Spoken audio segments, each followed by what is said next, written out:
We can hear you, Rabbi Berman.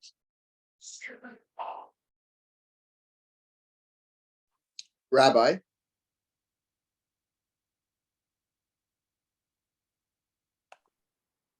I don't think he can hear us either. no.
Guys, I'm gonna be at the synagogue in like 2 minutes. I'll tell him that we can't hear him. Oh, thank you so Thank much. you. No problem.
Okay, I told him. He's looking into it.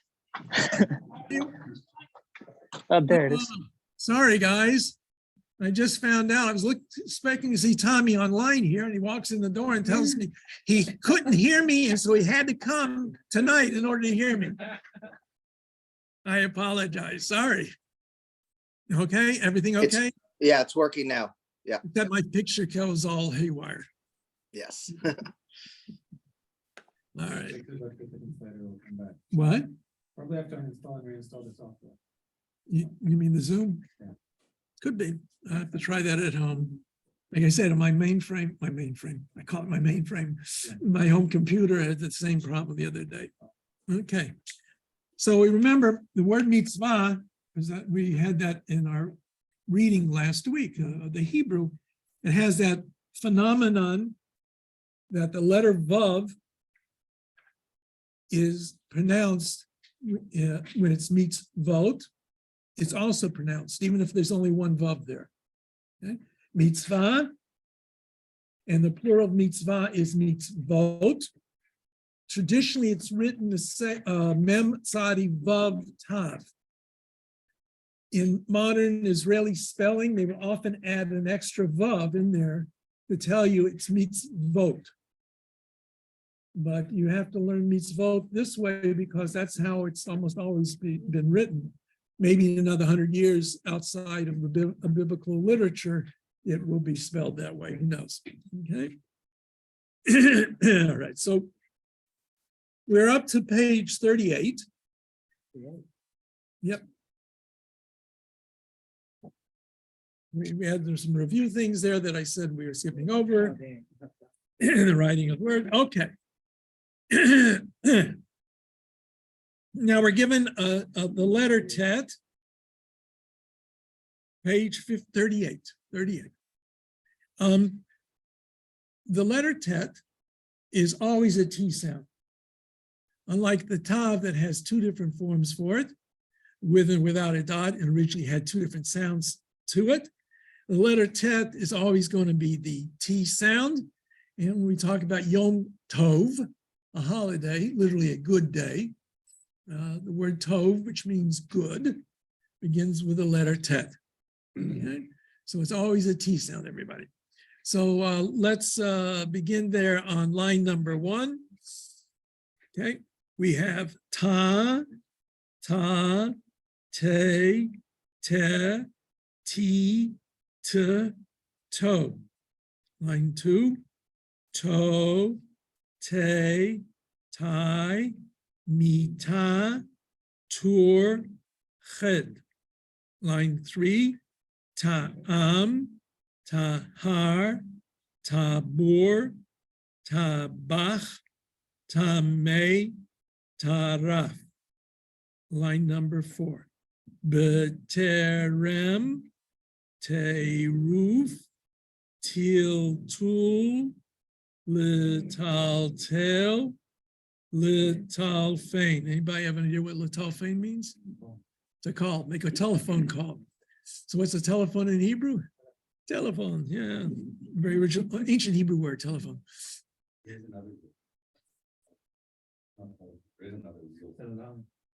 But they're all, that's a cell phone. Yeah, there's another word, not telephone. Yeah, there were attempts, and probably still are attempts, by what they call it, the Hebrew Academy, whatever, something like that, to come up with new words for new things. Wow. Yeah, sometimes they succeeded, sometimes they did not. I'm trying to remember what Succeeded in having it catch on. Yeah, yeah, they formulate a word, and whether, taklit was a record, I believe, right? Because it records something, but I don't know if that's used very much. But radio,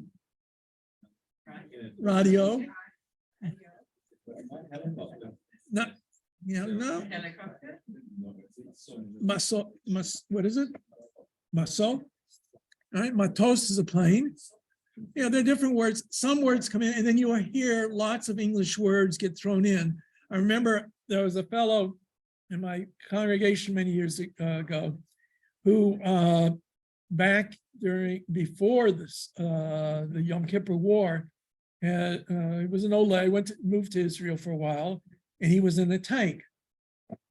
And one day there was some kind of problem with the transmission, and he didn't know what the Hebrew word for transmission was. So he went to the mechanic and says, Mazda, what do you call this? And he says, transmission. So you never know. Slicha? Tavat Elohim. And he's a Tankaist. The guy who drives it is a. Tankist. But it's not a mechanic. Not a mechanic. He knows how to do it. Yeah. So like any language, there are ancient terms that fall out of use. There are coined words. When Hebrew was being revitalized, we'll talk about a little bit when we talk about Zionism. Eliezer ben Yehuda tried to create words based upon whatever he could find, biblical origins that are similar, Talmudic words sometimes that he could rely on. Some of them kept caught on, some of them did not, and the language develops as it goes along. And one of the things that is happening is that masculine and feminine distinctions are sometimes disappearing in spoken Hebrew and things of that nature, which is part of the modern world. Now, all languages change and develop. Okay. So getting back to after we left off with the telephone, the South Cell, you know, the old words with South Cell, which means to ring up. Line number 5. 5, please, everybody. Ratuv, Patar, Anak, Matana, Fotem. Line 6. Tinoket, Rachok, Shutaf, Talia, Matbe'ah. Okay, Matbe'ah is a coin. All right, so we're still working on the bracha Hadlik Ner Shel Yom Tov. So we come now to the letter Bet. The letter Bet has the dagation, the dot in it. And if you remember, I said the distinction was when there's a dot, there's an air stop. When there's no dot, the air doesn't stop. So B, V, V, V, right? If it was a B, B, you put your lips together, you stop the air. So the only difference between the Bet and the Vet is whether or not you stop the air. Right? And they're really treated, if you enumerate the letters of the alphabet, the Bet and Vet are counted as one. Unless you're singing a nursery rhyme for Aleph, Bet, Vet. Right? And often, or most of the time, if it's at the end of a word, it's going to be a Vet, because it's going to be following a vowel sound. In order to have the V sound, you have to have a vowel sound in front of it. Right? So it's Yom Tov, not Yom Tob, because he said Tob, you know, in Shvat. It's hard to say Yom Tov. Right? So Vet, line number 1. Vo, V, V, Ve, They, Vi, Vo. Line number 2. Lev, Levav, Rav, Chalav, Halev, Nadav, Dov. Line 3. Kever, Boker, Shachar, Shaver, Shakul. Line number 4. Roveh, Borei, Shuva, Shovavut, Mitbach. Line number 5. Badavar, Mivrak, Havraka, Irbev, Rachab. Line number 6. Lehavdil, Havdalah, Hevdel, Shavua, Tov. So let's, on page 40, we'll read together and we'll finish with this as review. Okay. All right, there you go. All right. So line number 1. Boats retivut mitzpeh linshom. 2. Nefesh Hivuv Shachar Toref Terefa.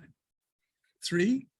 Chevra Chaverut Devarim Botzets Geneva.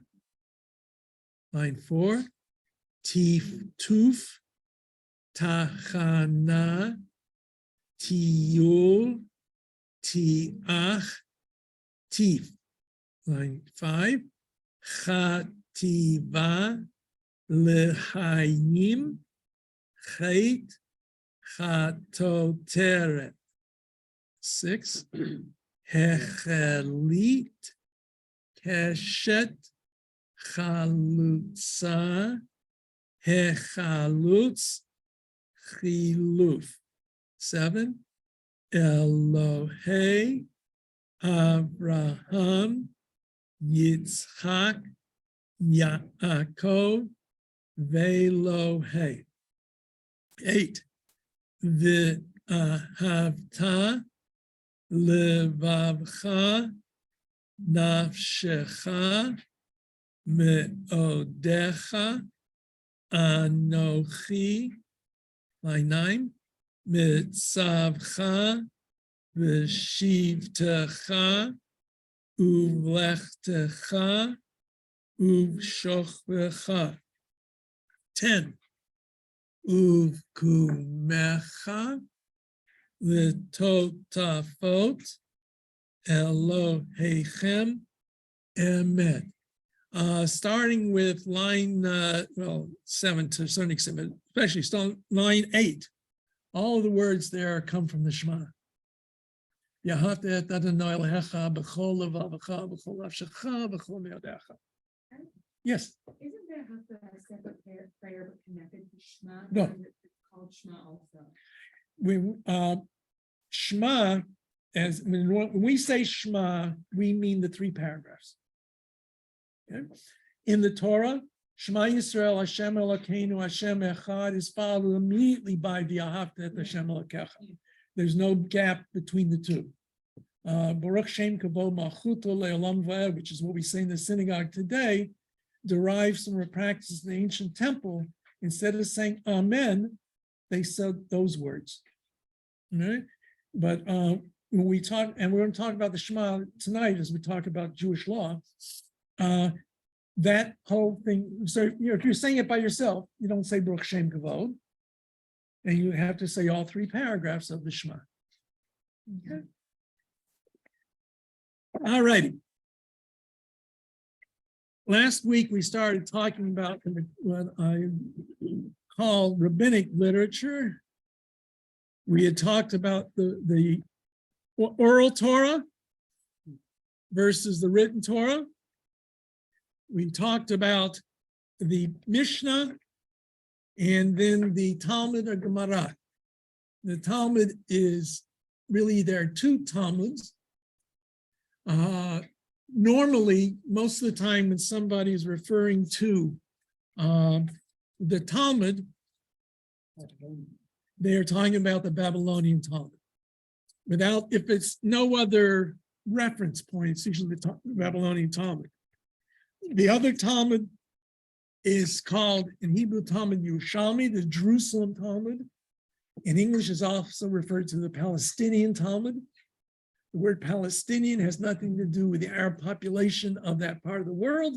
It was a physical designation of the landmass. And the first, Jerusalem Post was originally called the Palestine Post. Okay. Now, when there are a lot of debates as to exactly when the Talmuds close. Right? when nothing else is added to it. Because of pressure from Christians in the land of Israel, it is assumed that greater pressure caused the various academies to flee or close shop, so that the Palestinian, the Talmud Yerushalmi, was completed much earlier, perhaps 350 to 400 of the Common Era, give or take. And you'll see numbers all over the place a little bit. The Babylonian Talmud was worked on for at least another 100 to 150 years, if not longer. Traditionally, based upon early Gaonic works, it was said that Rav Ashi, Ravina and Rav Ashi were the editors of the Talmud, because there's a statement in the Talmud that says they were sof hora'ah, the end of teaching or legal definition, proclamation. Modern scholarship recognizes that it was much more fluid for several generations.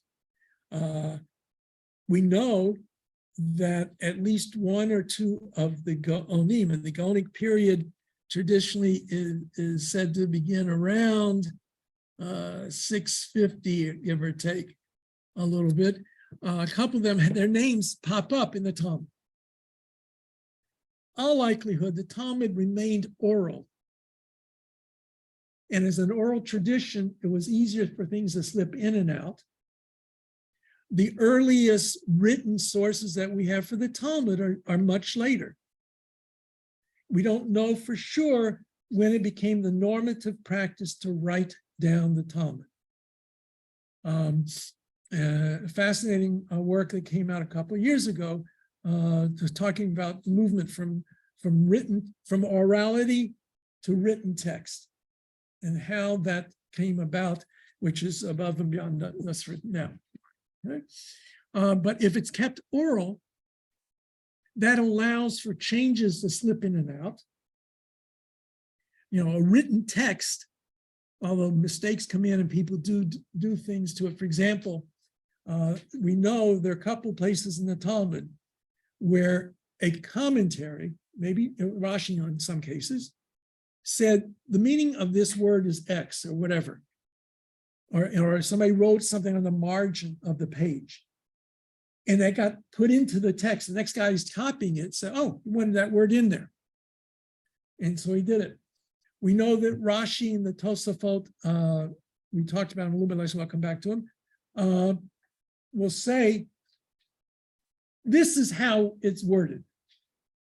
The text says A, B, and C, and some of the later commentaries say, and our version of it is C, A, B. But if you open up the Talmud today, you see it's the CAB. What's going on? Well, obviously, their correction or their emendation replaced what they were talking about. And so if you don't realize it, you don't know that there was a problem. It just got changed. And the Talmud as we know it, the printed Talmud as we know it, it's first printed in the 15th century, I think it was.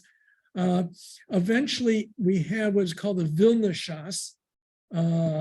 There was a printing house in Vilna in the 17th century. I think the dating, I don't remember exactly. But that's where the standard format of the Talmud came into being. If you look at manuscripts from earlier generations, it was on a scroll, maybe. And even if it wasn't on a scroll, it was in a book. Wherever the copyist ended that page, that's where it ended on that page. But, if you want to look something up, it's kind of hard to do that. But with the standardization of the Vilna Shas, what happened was if you open up any standard Talmud today, if the references, look at Tractate Brachot, page 90, side A, every traditional edition of the Talmud will have 90A, will have that quote. And that's how they will be referenced. If you see a reference to something in the Talmud, it'll be referenced by Babylonian Talmud, page, or folio page, whatever, side A or B. The Talmud Yerushalmi, which was less studied, did not have that standardization, although there's been an attempt to make it one. And so usually references in the Talmud Yerushalmi would be to whichever tractate, then chapter, and then they say halacha, or law, or mishnah. In that you'd have to look that up, try to find it, flip the pages till you get there. But this way is much more convenient. And if anybody tries to do it any differently, the Geshrais come up and everything. Steinsaltz, some of you may have heard the name Rabbi Adam Steinsaltz. He came out a number of years ago with a modern Hebrew translation and punctuation of the Hebrew in the text with the vowels and everything. But instead of doing it, one folio page, side A and side B, he made it 2 folio pages. So one folio for each side, and people thought it was horrible. Did a terrible thing, even though you could simply find it by the pagination that was there. Okay, so with the end of the Talmudic era, we have what is referred to as the Gaonic era, and the Gaonim were the heads of the academies in modern, what is Iraq, Baghdad, the Parthian Empire, Geonim.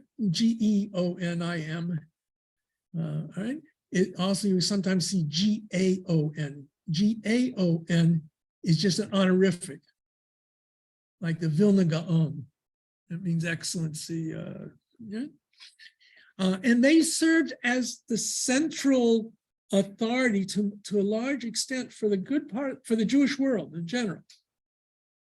And they will be referred to by rabbis in Spain, rabbis in northern France and Germany, and referenced not just as something in the past, but as active sources and authorities today, they would say. But by the time they're being referenced that way, we're already beginning to see that the Jewish community in Spain and the Jewish communities in Northern Europe are already casting off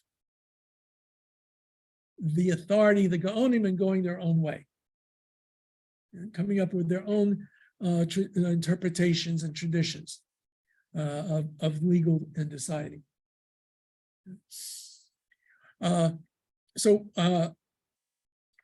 We have, as last week I talked about Rashi. Rashi is a classic commentator on both the Bible and the Talmud. And he was born, I said he was born in 1040 in northern France and died in Germany in 1105. And he is the commentator par excellence on the Talmud as well as on the Torah. Nobody, you can't really reference anything without referring to him. He had 3 daughters, no sons. 2 of his daughters we know married prominent Torah scholars. And then his grandsons, Yaakov Tam and Shmuel ben Meir, they're both actually, they're brothers, Yaakov and ben Meir and Shmuel ben Meir, although the Rashbam was a bit older than the Rav Yaakov ben Meir, also referred to Yaakov Tam. Began what was known as the school of the Tosafos. Tosafos means to add.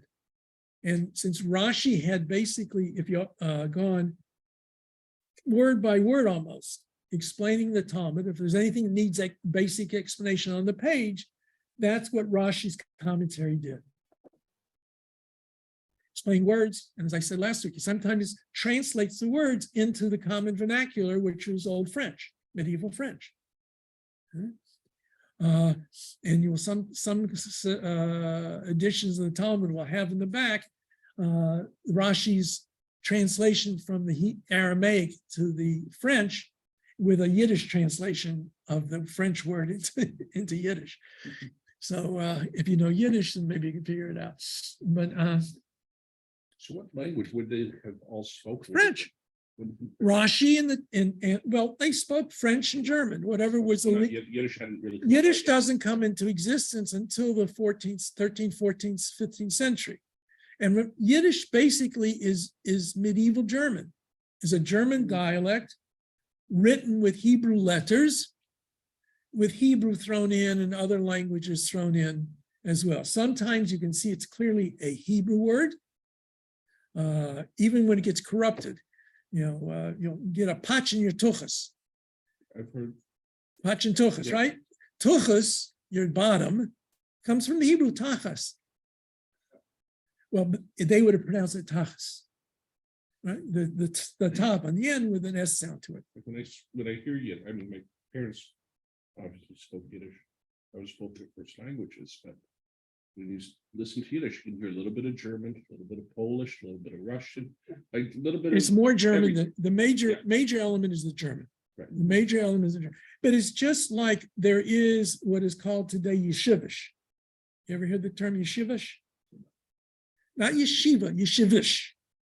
Combination of Shiva and Yeshiva. It's a combination of English with Talmudic terms thrown in. So example, Taka, I saw the Rebbe down at the station yesterday, and B'diuk, he was there right on time. Verstehst? Which is the Yiddish thrown in, right? And yeah, well, that Dira's apartment, but that's not that. Yeah, that's not Hebrew. That's Hebrew. You don't really hear that. You don't say, "I meet you, my Dira." At the flat, maybe, but I don't. But I didn't cook.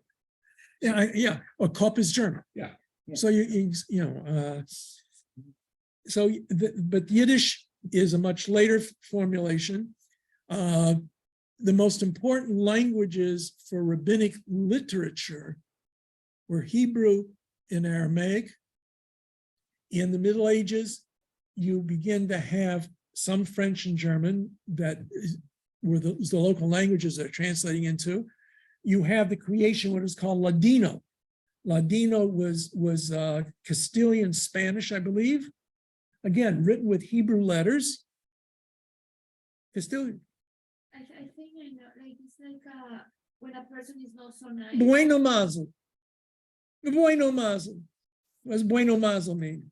Like, it's not so good, right? No, Like, it's good. Mazel tov. Right? Mazel tov. Latino, I mean. Ladino it just means it's a language, it's a form of, it's a Jewish language. In this case, Ladino was Spanish, medieval Spanish, again written with Hebrew alphabet, with some Hebrew words slipping into the language. Similarly, you had Judeo-Arabic, once again written with Hebrew letters, but mostly Arabic with some Hebrew thrown in. Maimonides, we'll talk about a little bit more in a minute, spoke Arabic. His philosophical work and his letters were all written in Arabic. His classical legal material was written in a very fine, pure Hebrew. Okay.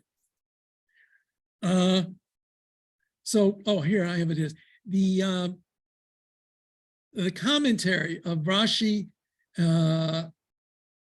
was published, it says 1484, with the Sanchino's edition of the Talmud with Rashi and Tosafot. Now, that ends that tradition. All right, well, these are commentaries already. So you have the Bible, you have the Torah Shebechtav, the written Torah, that's the written Torah. You have the Torah Sheba'al Peh, the oral Torah, And the oral Torah consists of really two different strains. You have the midrashic, agadic portions. Then you have the halachic, midrash halacha portions. And then finally gives rise to the Mishnah. The Talmud has all of these earlier elements contained within it. It's ostensibly a commentary on the Mishnah, but it also brings in all of previous rabbinic literature. The commentaries, up until today, delve with the text of the Talmud, traditionally trying to understand it and maybe deriving law from it. A lot of modern academic research is trying to understand the creation of the Talmud, its relationship to other systems of law that may exist at the same time. I can't even understand some of the titles of these papers that are written today on the Talmud and Sassanid legal materials. All right. Now, you're a Jew living in Spain, and it's the 12th century. And as usual, there's a big fight. What is the proper way to pray? The story goes that there was a shul that half the people stood up and they said the Shema, and the other half of the people sat down when they said the Shema. And they would have fights. So they finally said, let's go to see Chaim Yankel. He's the oldest member of the synagogue. He's 99 years old. He'll tell us what the shul was founded on, what they did when they first started the shul. So they set up two embassies, two groups, one the standers and one the sitters. So the standers go in and they say, Reb Chaim, didn't we always stand for the Shema? He says, I can't remember. So the other group of sitters come in and they say, didn't we always sit for the Shema? I can't remember. So the two groups start arguing in front of him. He says, I remember, that's what we did.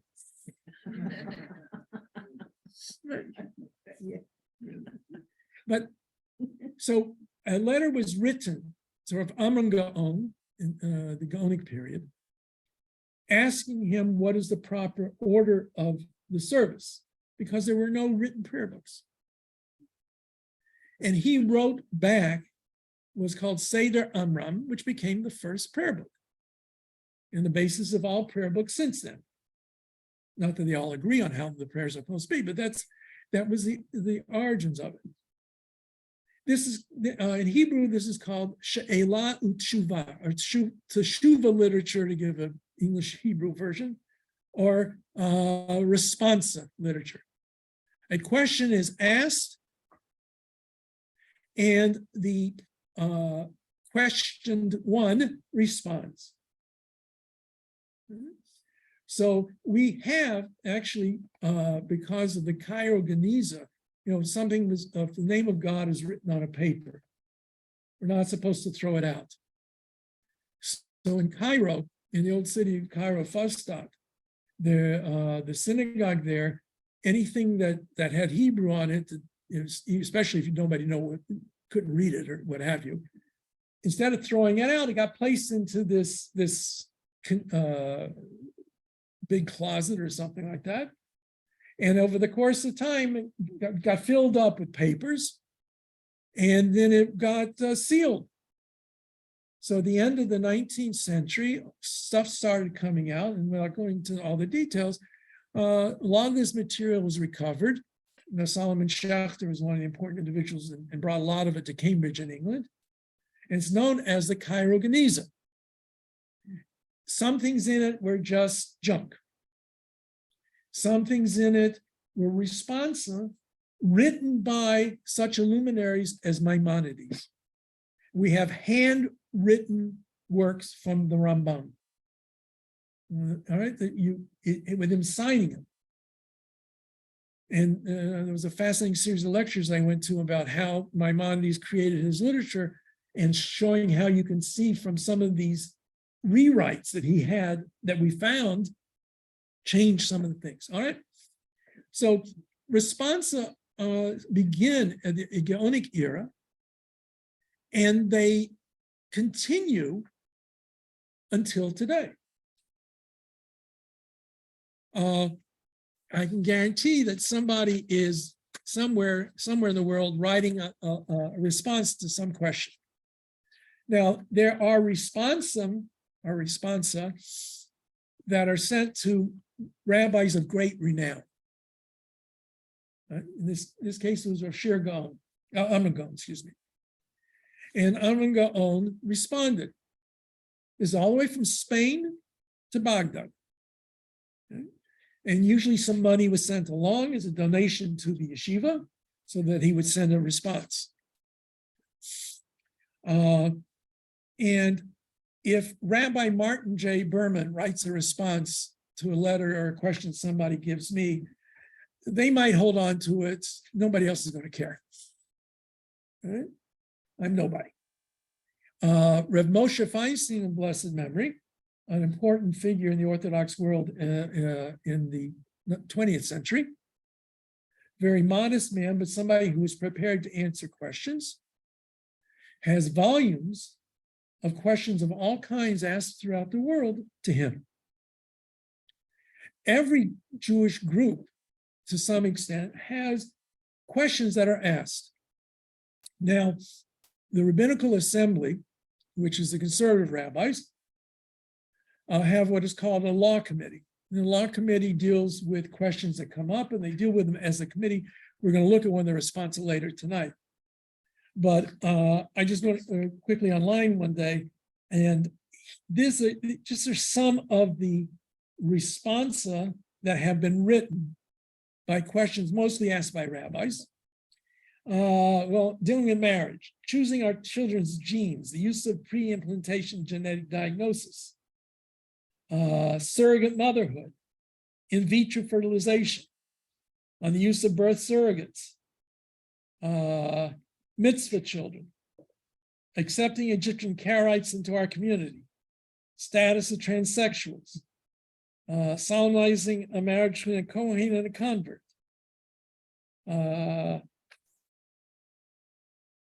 the role of non-Jewish parent and blessings for bar and bat mitzvah,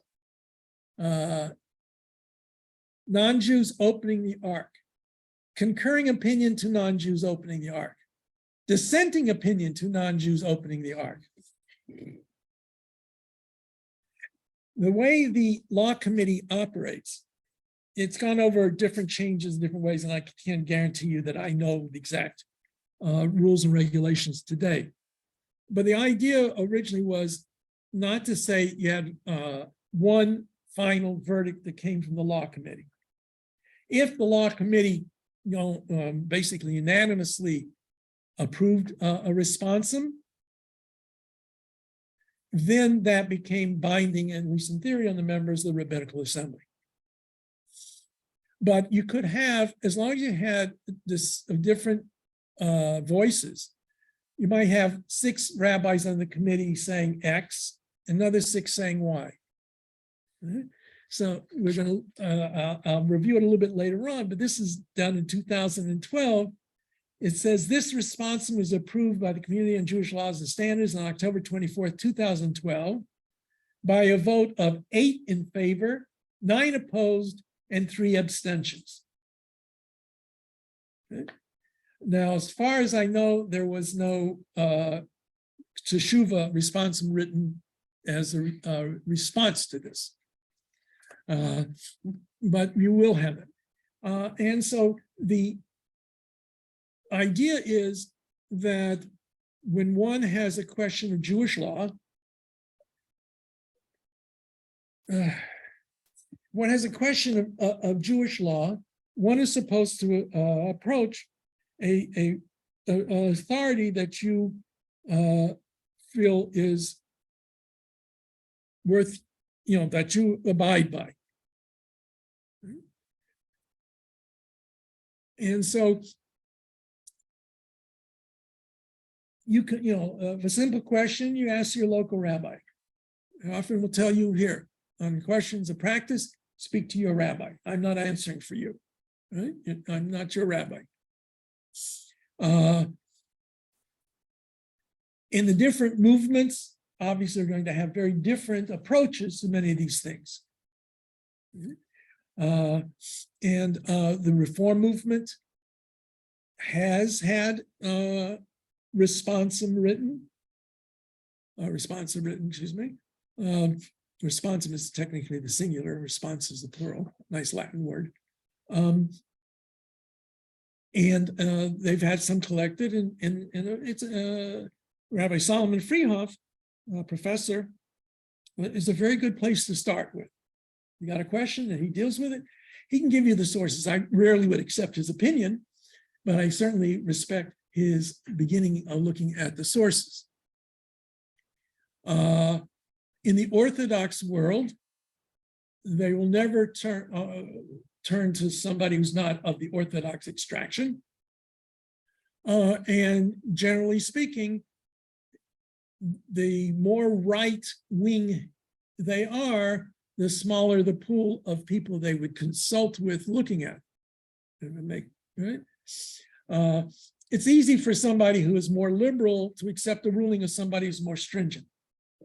Somebody who's more stringent is not going to be able to accept the ruling of somebody who's more liberal. And you can have different opinions from different rabbis from the same communities. And sometimes politics plays into this. Famous question is swordfish kosher? Rabbi Isaac, there are medieval works that speak of what is called a dag ispada, which seems to be a swordfish, that say it's kosher. Rabbi Isaac Klein of blessed memory wrote a responsum in which he consulted with ichthyologists to ascertain that the young swordfish do have kosher scales. Now, I didn't call them kosher scales, but they have the scales that fit the requirement of being kosher scales. They lose them as they become adults, but that should be sufficient to make it being kosher. There were a number of rabbis in Israel, independent of Rabbi Klein, Orthodox rabbis in Israel, who also came to that same conclusion based upon historical elements, these earlier sources. Rabbi Moshe Tendler, Professor Tendler of Olam Shalom of blessed memory, who was at Yeshiva University, a son-in-law of Rabbi Moshe Feinstein, wrote a response attacking Klein's teshuva. Right? And many of us suspect because Rabbi Klein said it was kosher, he came out and said it was treif. He had to reject all these other sources, and he comes up with his rationale for it. But the dominant Orthodox opinion overwhelmingly is that swordfish are no longer considered kosher, even if there were some sources said earlier. And there are all kinds of, there's a famous debate, the dispute, this was in the 18th century, I think it is. There was a woman who brought her chicken home, it had been slaughtered by the shoichet, and she's cutting it open, and she's got to clean it out, get rid of everything. She can't find a heart. There's no heart. Looks for that. Well, you look for all the innards. Well, the hearts are good if you cut them open and grill them. You can eat a heart. Okay, be that as it may, she couldn't find it. So some authorities said it's impossible for it not to have had a heart. A cat must have gone to it. She missed it. The cat got it and ate it. Obviously, had a lot of cats around in their house. All right. Other authorities said no. It's impossible. It's possible there was something else acting as in place of the heart, and so the animal was treif, because it doesn't have a heart, a legitimate heart. And this apparently this was a cause célèbre throughout Europe for several years. This is what they would have an argument over. Yeah, You can't live without a heart. yeah. Well, they had a hearty discussion over it too. But this, by the way, this becomes a factor in approaching heart transplants. It was a chicken heart. They assumed that the cat came by and grabbed it when she was looking away. The heart was missing. It was there, but the cat came by and got it. Only Jews would have an argument over this. Well, is it kosher or not kosher? Is it kosher with a heart or without a heart? If it doesn't, if you have a problem with an internal organ for an animal that would cause the animal to die, that's a treifa. If it's a treifa, it's not kosher. Okay, but If there's no heart, by definition, it'd have to be a treifa. if the animal is killed by a shoychutz, Doesn't matter if a shoychut kills an animal, and why? Whether they have to examine the animal after the shechita. You know, when a person when there's a slaughtering of an animal, let's take a cow. That's right. The cow is slaughtered. We don't worry about the hindquarters in North America. They just go to it goes to the check- grinder, the hamburger. They then have to examine the major organs. Right. They have to make sure there are no holes in the lungs. If they discover there's a hole in the lung, it's strafe. No, I've been to a couple. Okay, so if there's I've no, seen that happen. that's what they do. They dispose of non-kosher. There's no, well, it's a big, that's almost all kosher slaughter is in some way connected to non-kosher. They have two lines. It's not kosher, goes down this way, and a lot of it goes into the grinder for hamburger. Right? So response to these questions come up. Like I said, I've written some for my synagogue. I've had some others that I've written, but nobody's going to pay any attention to them. Okay. Now, there's another problem though. How do you know what you're always supposed to? The Talmud is a very difficult book to work with. If you've ever studied Talmud, you will quickly learn that the Talmud doesn't usually tell you what the law is. You have to search to find out if the Talmud even does come up with the law. We read last week, and we'll go over it again tonight.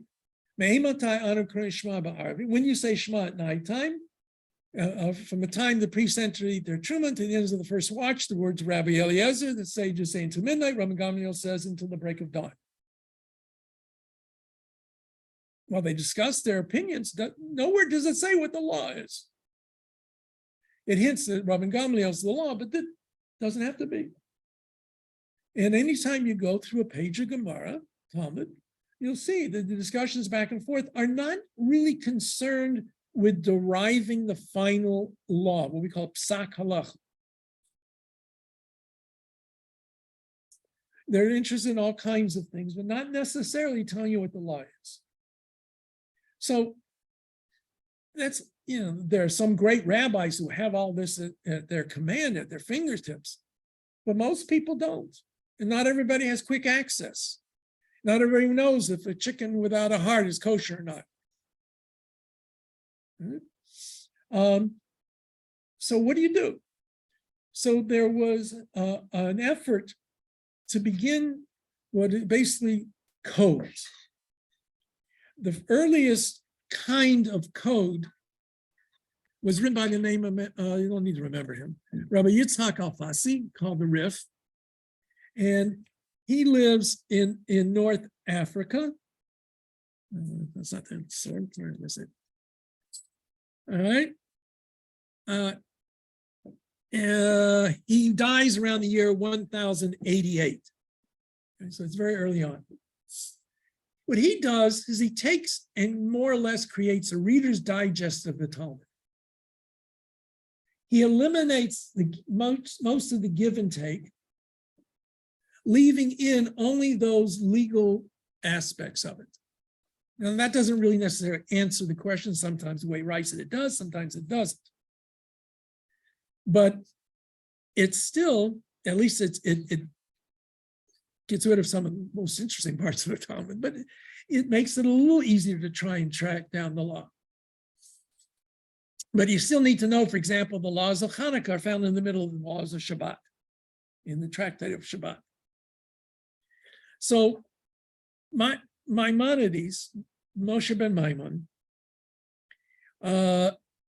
between the years around 1170 and 1180, while living in Egypt, writes what is called the Mishnah Torah. The Mishnah, well, let's give you a background first here, right? He was born in Cordova, Spain in year 1138, dies in Egypt in 1204. His father was a Dayan, a judge in Cordova, and he studied under one of the outstanding disciples of the Rif. So the Rif had one of his disciples, and that disciple was a teacher of Maimonides. So it's a couple generations later. He was educated also in philosophy. Right? He combined both Jewish literature and philosophical literature in his world. After 1148, after Spain was invaded by a Muslim tribe from North Africa, and they were fanatics, the family went into exile. Eventually, they settled in Fez in Morocco in 1160, and then one of the first works he writes while there is a commentary on the Mishnah in Arabic. And becomes a doctor. He eventually earns his livelihood as a doctor. 1165, his entire family left Morocco, moved to Israel, and then because of difficulties, made it to Egypt, then settled in Fustat, which is old Cairo. There was the Karaites at that time, we haven't talked about them, exerted strong influences, and the Rambam had to fight against their approach. And at one point, he became the personal physician to the Sultan of Egypt, and he probably was just a local Egyptian, but the Jewish biographers want to make him the physician to Saladin, the great famous Saladin, but he probably really wasn't. All right, so he was conversant, as I said, with all the contemporary science and philosophy, Jewish knowledge, and he wrote many responsa, and then he wrote a work called the Mishnah Torah. Mishnah Torah is 14 books, also known as the Yad Chazakah, the strong hand. Mishnah Torah is the second Torah. It's also the rabbinic name for the book of Deuteronomy, Sefer Devarim. And so a lot of scholars who were anti-Maimonides didn't like the fact that he called it the Mishnah Torah. They always referred to it as the Yad Chazakah. Furthermore, what Maimonides did, which is unprecedented, was he organized Jewish law completely topically. He has a book on the laws of Shabbat. He has a book on the laws of holidays, kashrut, civil laws, laws of kings. He deals with everything, all of Jewish law, from stuff that dealt with the temple, which was no longer being practiced, to the future kings of Israel, the Messiah, and the everyday issues. But what he does, besides organizing it this way, he intentionally does not record the give and take. He says, this is the law. And he is not open to various voices in the tradition, in a sense. Right? So one of his foremost critics, Avraham ibn Daud, the Ravid, takes him to task for that. He says, before you, what scholars would do is they'd bring down the sources and they give the different opinions and they would weigh them out and then they would say what they believe. And I could read that. And if I agreed with you, I agreed with you. If I didn't agree with you, I didn't have to. You don't do that. You just give the law. You don't give me anything to see what you're basing it on so I can, analyze it properly. famously, for example, in one of his sections, he talks about the non-corporality of God. This is in the first section of the Mishnah Torah, Sefer Manda. Maimonides is very vehemently opposed to any concept of God having a physical body, corporality of God. Now, if you open up the Bible, it's very clear the Bible uses a lot of language, the hand of God, the wrath of God, all kinds of things that one could consider to be anthropomorphic. Maimonides says all of them are merely similes or metaphors. They don't mean that it was the hand of God. It means if God were a human being, we would say the hand did it. But God has no hand. God has absolutely no physical existence in the physical plane. And anyone who believes that he does is a heretic. So what does the Ravid say? Now, the Ravid doesn't disagree with him that God has no body, non-corporality. The Ravid agrees with him. He says, who are you? Greater rabbis than you believe that God had a body. Who are you to say they're heretics? And we know we have some literature that seems to imply that many Jews did believe at one period of time that that God was a big physicality, but had a physical existence. No one today would argue that, but the Ravid says, who are you to rule all these people out? And the Maimonides is very strict when it comes to issues of idolatry. And if you don't follow his line of thought, you're in real trouble according to him. So later, he also wrote what is called the Guide of the Perplexed, or Guide to the Perplexed, more in the Nevuchim, Guide for the Perplexed, which is an attempt to reconcile Aristotelian philosophy with Jewish tradition. We'll talk about that more when we come to philosophy. And he was attacked for that as well, and et cetera. All right, so now, Maimonides writes this work, 14 volumes, a beautiful work, accepted throughout the Jewish world. You can't talk about Jewish law today without referencing the Mishnah Torah, the Yad Chazakah. But, it's, all right, the laws of the Messiah, they're nice. The laws of the kings of Israel are nice, but laws of sacrifices are, but that's for scholars to play around with. What is, the ordinary person? So there was a man by the name of Yaakov ben Asher. He was born in Cologne around 1269. Right, so he was born in Germany. His father, Asher, was a great scholar, tremendous scholar. He was one of the last of the Tosafot.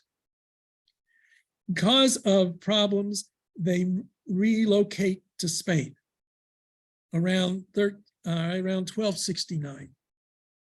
And Rabbeinu Asher is so well respected, he becomes the most important rabbi in Spain. Here's a Jew from Germany, becomes in essence the chief rabbi of Spain. Rabbeinu Asher is very well received. His son, Yaakov, decides to write a shorter version of the Mishnah Torah. So he writes what is called the Arba Turim, the 4 pillars, or 4 columns, and it's arranged topically. Orach Chaim, on the laws of prayer, Sabbath, and festivals. Yoreh Deah, on a variety of laws, including laws of kashrut, family purity, and mourning. Even HaEzer, which is the laws of marriage and divorce. And Choshen Mishpat, civil, criminal, and procedural law. So he only deals with those laws that have practical application in his world. Notice what that includes: civil law, because the Jewish community ruled itself for the most part. And he often goes with the Rambam. Sometimes he goes against the Rambam. Sometimes his father was against the Rambam's Pesach Din, decision of law, and he goes what his father said. Obviously, he's going to follow his father a lot. So now we have Maimonides' work was well received, tact. Commentaries are starting to be written on it. Maimonides didn't want commentaries because he didn't want all this other stuff, and he left it out. They put it in. It's fascinating that takes place. So not only did he remember the Rambam's was what was the dating we said? I forgot exactly. That's one. So different datings on exact when the Mishnah Torah was actually published, but late late 1200s. He dies in, no, we're saying 1200. Dies in 1204. So late 1200s. It's 12th century, excuse me, 12th century, not 1200s. So there have been some decisions in areas that have come up that Maimonides may not have decided on, and then he brings it up to date to his day. So now we go through the centuries, and what happens is we come up to the 16th century. And in the 16th century, a man by the name of Yosef Karo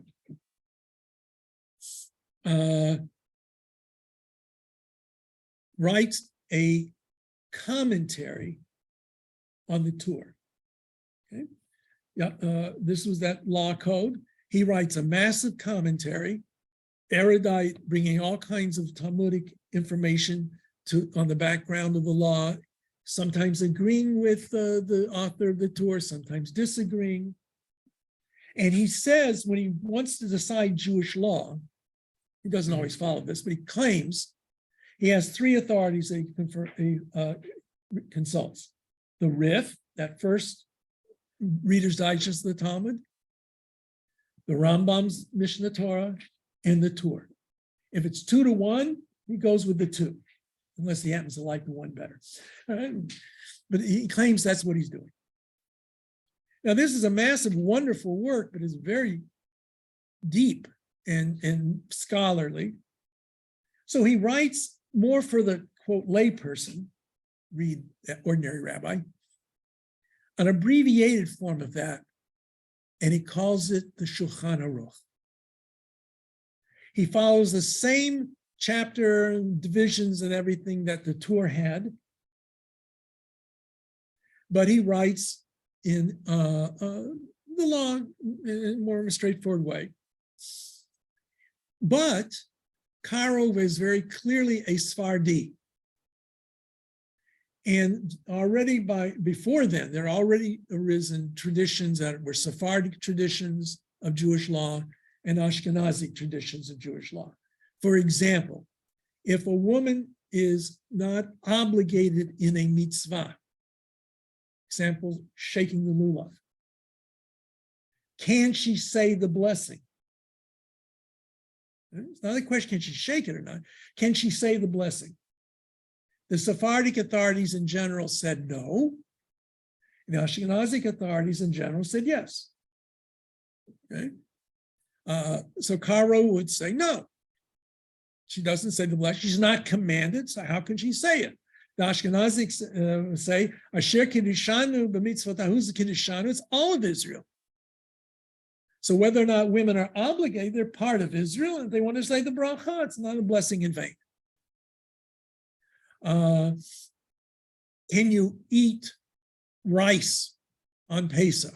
The famous difference, which the Sephardim say the Ashkenazim are meshuggah, they're crazy for that custom. And the Ashkenazim say that's our custom. Right? So Sephardim say you can, generally, not all, even some don't. In general, Sephardim say you may eat rice and what we call kitniot. Okay. However, if you eat rice you have to make sure there's nothing mixed in it. So good Sephardi Jews will open their bag of rice and go through it grain by grain to make sure there are no corn, no wheat kernels that got mixed in with it. So that's the girl's job before Passover, to go through that. That's all right. Okay.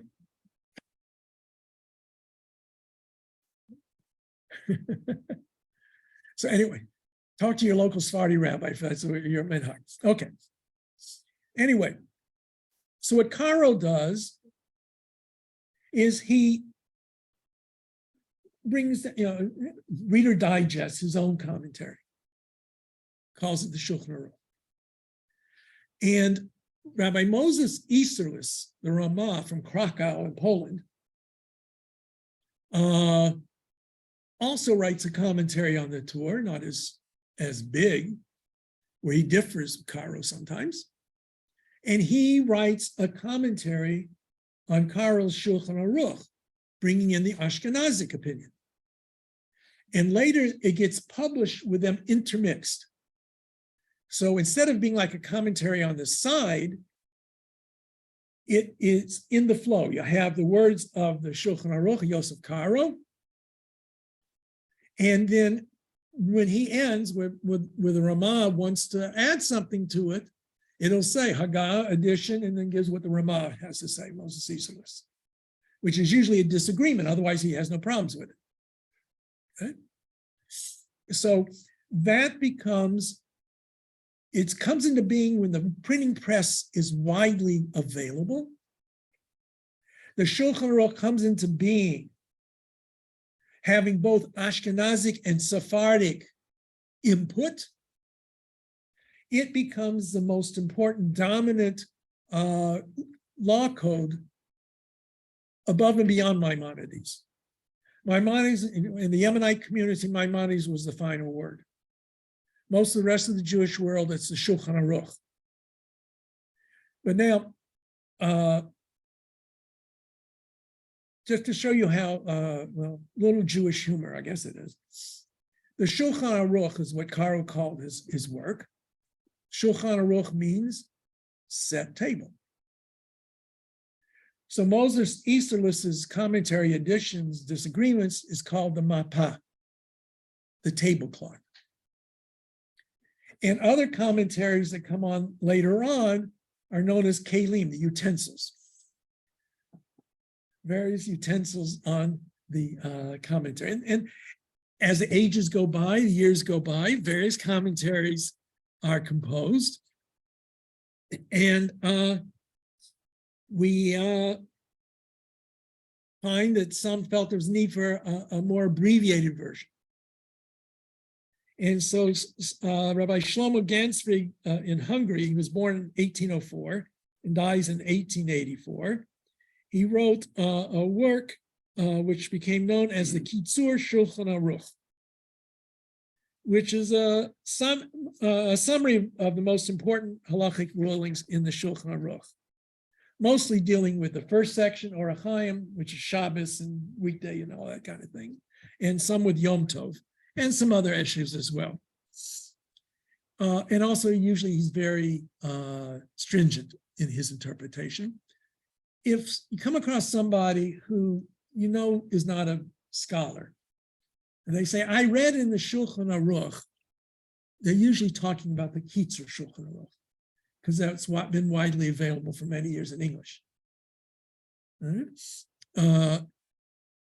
Now, along comes a number of works on different subjects. We won't go through all of them. There was one important work called the Aruch HaShulchan, which was based upon the Shulchan Aruch, but it's a huge compendium going through sources and everything, but it's not as widely accepted for some reason. But what became widely accepted in the Jewish world was what was called the Mishnah Berurah, the clear Mishnah, or the clear law. Rabbi Israel Meir Cohen, born in 1839, dies in 1933 in Radin. Radin is an important community for Toronto Jews because there was a lot of people who came from Radin. Radin, Yeah. yeah, it's my mother's. Right. So it's now Belarusia, according to this. And I don't know my notes here. So he wrote a commentary on the first section of the Shulchan Aruch called the Mishnah Berurah. And again, he brings it a little bit up to date. He brings down the decision of law, and it became extremely influential, especially in the Orthodox world and in those Jews in the non-Orthodox world who are traditionally observant. And it is probably the most important. Now, the last one I'm going to mention is a guide to Jewish religious practice, Rabbi Isaac Klein's work that was published originally in 1979 after his death, I believe, right? I don't think he saw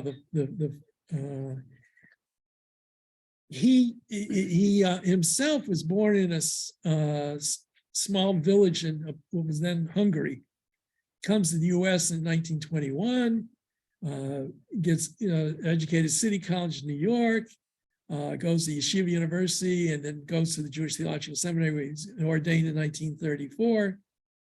And he received advanced Jewish legal degree of Hatarat Hora'ah under the Talmudic scholar Rabbi Professor Louis Ginsburg. He was only one of 3 people who received that ordination. These names don't mean anything to you, but Boaz Cohen and Louis Finkelstein were the other 2. He was asked to create, well, first of all, he wrote a lot to Shuvot. Some of them are in English and available as is to Shuvot. One of those being the issue of the swordfish. And he wrote a guide to be to teach halacha to the students at JTS, Jewish Theological Seminary of America. And they came out, interestingly enough, as kind of, well, it's like they were mimeographs. Anybody remember what mimeographs were? It was altar cockers who do. So anyway, and that was a substantial guide to Jewish practice. Most it's concerned with holidays and basic Jewish laws, some with divorce and some with kashrut. And when you were a student, if you took his course, or like me, you were able to get copies of these mimeographed things, and you put them together, you bound them together. That was your Kitzur Shulchan Aruch for a young rabbi. And lo and behold, eventually comes out as a guide to Jewish religious practice. There's been nothing in the conservative movement that has come to meet that since then. While it recognizes various approaches, it tends to be a more traditional interpretation of Jewish law. And of course, he dies in the end of in the late 70s, and before a lot of modern issues came into being. All right, so let's see what happens in the few minutes that we have. I want to let's track Jewish law. So you remember, I've said many times, the Mishnah says you got 3 different times when you can say the Shema. It starts off in the earliest time, Nishash Kohanim Nichnasim Le'echol B'Trumatam, from the time the priests enter to eat their truma. Without going into all the ins and outs of the Talmudic discussion, because it's quite involved, the time frame is clearly after sunset. That they understand. They also understand that when is the time the priests enter to eat their truma? Let's see. Kohanim, when do they come to eat their truma? Misha'at Seita Kochavim, from the time the stars come out at night. A Kohen who is ritually impure, a minor impurity, has to go to the mikveh, has to wait to bring a sacrifice maybe, has to wait till sunset, and only after sunset can he eat holy foods, truma being the holy food. Okay? That was when the farmers harvested their grain, part of that was given to the priests, the Kohanim. Okay? So without we hear that it's from the time the stars come out at night. So implication being you can't say Shema before time the stars come out at night. And there are various opinions on what that is, everything from 18 to 42 to 72 minutes after sunset. Okay. Maimonides. Okay, so this is what we find in the top. Maimonides writes this. I'm translating from the Hebrew. What is the time of recitation of the Shema at nighttime? Mitzvata. Here he's using mitzvata, meaning it's mitzvah, it's ideal timing. From the time the stars come out at night until the middle of the night, till midnight. If he transgressed or went too late, it depends on how you want to read avar, and he delayed and he read it, as long as the morning, literally the break of dawn hasn't come about, he has fulfilled his obligation, and the sages only said until midnight in order to keep a person far away from making mistakes. Right? So he follows Rabban Gamliel in the Mishnah. The Shulchan Aruch, I'm skipping over the tour. So he says, the time of recitation Shema at nighttime is the time when the stars come out. 3 stars, little stars, based on other discussions elsewhere. And if it's a cloudy day, he waits until he's completely sure that it must be late enough. This is before, everybody has their watches. If he read it before this time, he goes back and recites the Shema, but without the blessings. Now, the Ramah, this is still Karo. If the local congregation precedes, it goes early, recite the Shema when it's still daytime. Right here, it could be subject to debate, but it means before the stars come out. He should recite it with him, or recite the Kriyat Shema with the congregation and its blessings, and recite the evening prayers, because the rabbi said the evening prayers can be recited earlier. And when the proper time comes, he recites the Shema without its blessings. The Ramah adds, nonetheless, he should not go back and repeat the evening prayers that the congregation has already recited, even if it's a long time before night.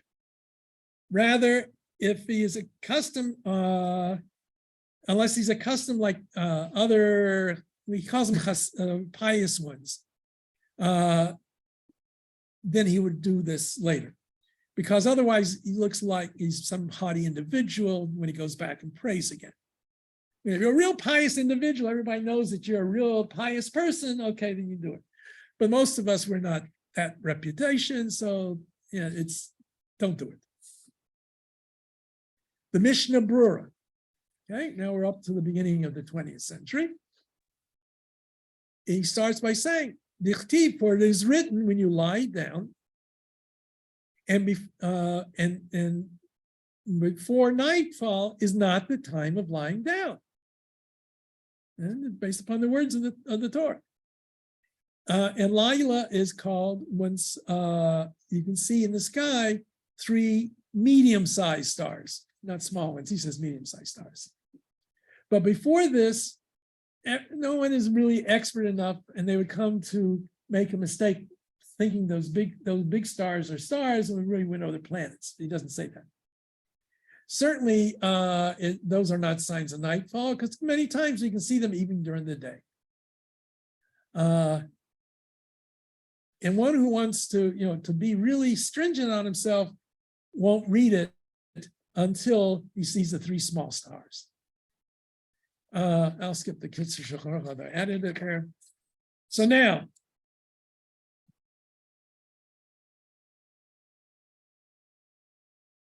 the time, this is Rabbi Klein. The time prescribed for the Mariv service is when 3 stars appear in the sky. Today, we use sunset as our guide. Since it has become the established custom to recite the Mariv service immediately after Mincha, it was permitted even before nightfall, lest we burden the congregation having to gather again for prayer.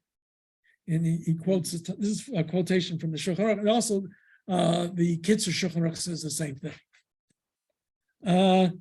However, it should not be recited too early. i.e. more than an hour and a quarter before sundown, assuming the day and night to be of equal length. This is about 1/8 of the day.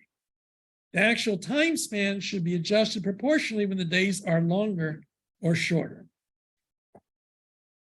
In case one does recite the Maariv service before nightfall, he should repeat the Shema without its accompanying benedictions at the proper time after sunset.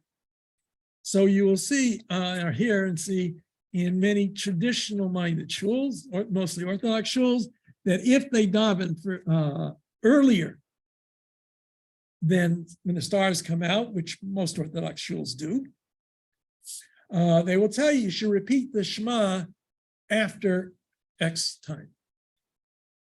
Okay? Without the blessing. Now, this all assumes, and based upon the find in the Talmud, it's a world in which sunrise and sunset, light and dark are dominant aspects of life. You know, who had light like this at night? Right? We don't need the sun. We can see everything perfectly well in here. Some of us can, some of us don't see so well, right?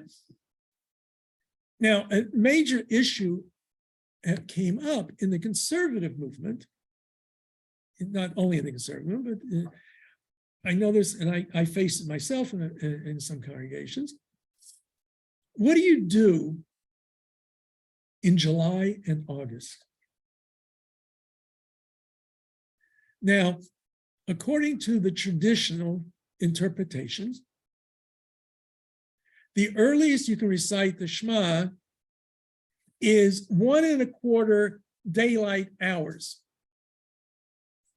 Okay, so not a 60-minute hour, but you take the time, we follow the Vilna Gaon, from sunrise to sunset, you divide that by 12, that's an hour.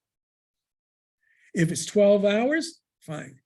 If it's 14 hours, the hour's longer, right? And I don't know how long exactly it's in the summer, but an hour is over an hour and a half sometimes in the summer. If sunset is not until, what, 9 o'clock? A lot of synagogues don't want to have services at 7:30, 8 o'clock at night. So I mentioned this earlier. This is a responsa that was written in 2012. Is it permissible? This is from the Conservative Committee on Jewish Laws and Standards. Rabbi Friedman Cole, for those who remember him, he was one of the rabbis on that body at the time. I don't think there's anybody else here that would you know. Well, Paul Plotkin is a local Toronto boy. He has lived here for ages. Okay. Question. Is it permissible to recite the evening prayer before Plaga Mincha, the 1 1/4 halachic times before sunset on Friday night? As you can see, he's only talking about Friday night. That's why some voted against it. In communities where in the summer months, sunset is after 9 p.m., even the customary, quote, early time to recite the evening's prayer will be after 7:30 p.m. This can be a burden for people who want to follow the traditional practice of reciting their prayers before eating the Sabbath meal, but who have children or others who would have a hard time waiting until after 8:30 to eat dinner.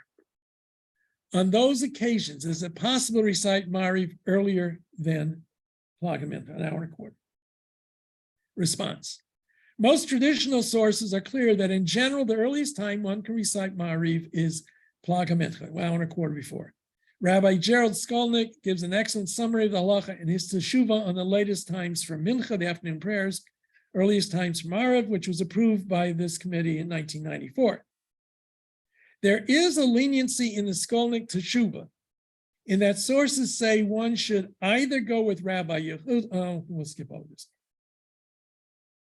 In northern latitudes, especially in the western end of a time zone, Shabbat may not start until quite late after 9 p.m. Extreme cases such as Anchorage, Alaska, in the summer, sunset is 11:41 p.m. The hour and a quarter before sunset then is 9:40. All right, so The author of this tshuva chose to write it because he took a position with a congregation in Toledo, Ohio, which held Friday night services during the summer at 6 p.m., a time much earlier than the Plaga Mincha, which could be 7:40 p.m. All right. So this teshuva came about in an effort to determine whether such a practice can be permitted. All right, so he goes through the sources. I'm not going to go through all of that, but I want to show you. He talks about the Talmudic sources. He talks about the discussion in the Talmud. He talks about some of the commentaries on the Shulchan Aruch, and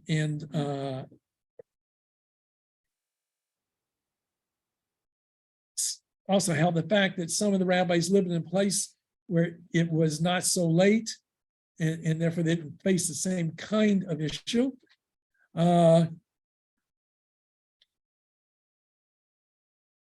And so one of these famous rabbis, Truman Adeshin, concludes, it appears that even a Talmid Chacham, if he's with a community that hastens to recite the evening prayer with the Shema during the long days, I'm translating, if he can't separate himself from them, he doesn't need to separate from them. Rather, he prays and recites with them, and he fulfills his obligation.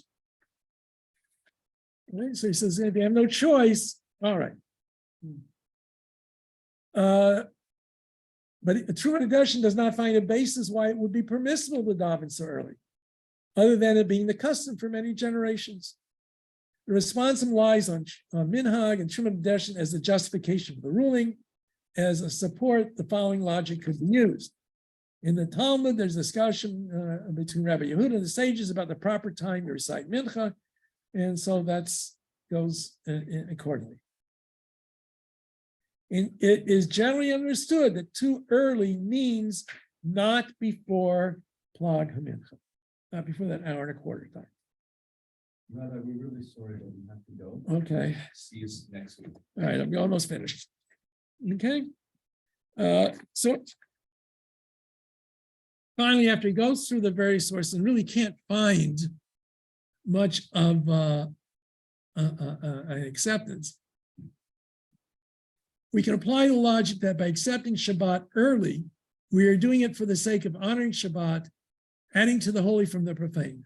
In these days when most people do not ordinarily light candles when it's still light out, in fact, most people do not ordinarily light candles at all except for Shabbat and holidays, it would be very clear that we are lighting candles accepting Shabbat early, even before Plag HaMincha, in honor of the Shabbat. Therefore, it does not seem necessary to prevent people from lighting candles and accepting Shabbat before Plag, as we would not be worried that people will not recognize it is done for Shabbat. All right? Once Shabbat has been accepted, it is no longer proper time to recite the weekday blessings, et cetera, et cetera. It is so. Here's the psak din, final decision. It is clear from reviewing the teshuva of Trumat Adeshin that at one time the preference was given to prayer with the public over reciting the prayers at the proper time. It is also clear from looking at the later sources that at some point reciting the prayers at the proper time came to be seen as more important. So it's changed, more stringent. We hereby affirm the wisdom of the earlier approach, that in these days when the majority of people, even our observant elite, are not going to wait until after 9 p.m. to eat, that we should prefer to encourage public prayer, even if it means compromising on the proper time for prayer. Therefore, during the summer days, it is permissible to recite Mariv early on Erev Shabbat, even before Plag HaMincha. It is clearly preferable to daven at the proper time. If possible, one compromise would be to start services early, have a defar Torah after Kol Bat Shabbat, and start reciting Mariv right after Plag HaMincha. That's irrelevant. In locations where even this practice will result in services not finishing until well after the customary dinner time, we can rely on him.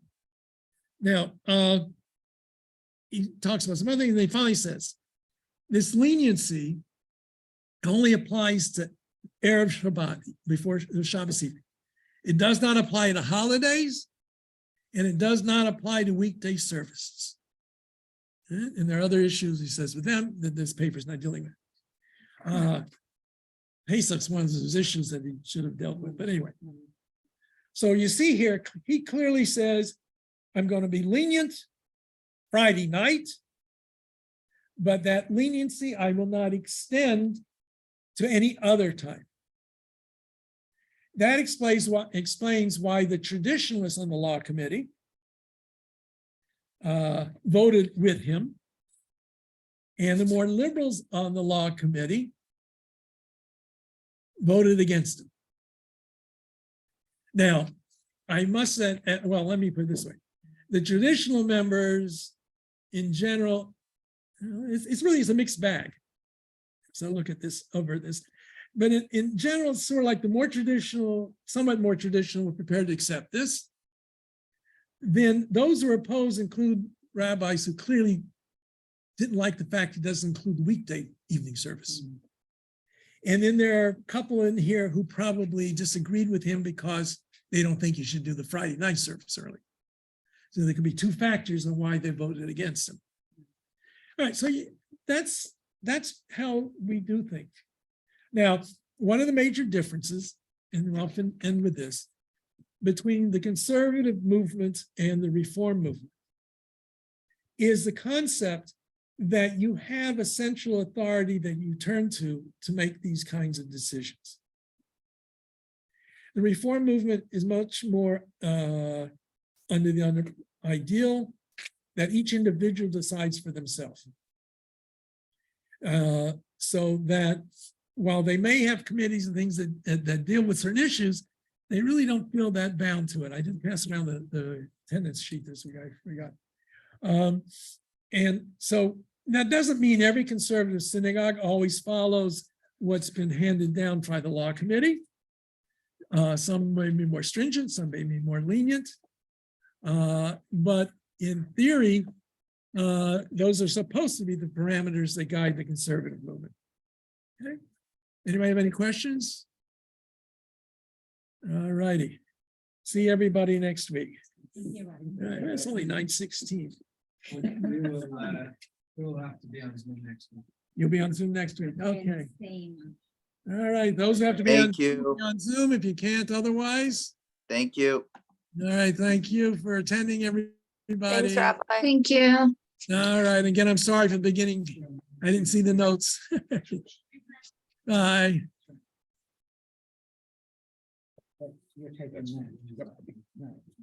So look,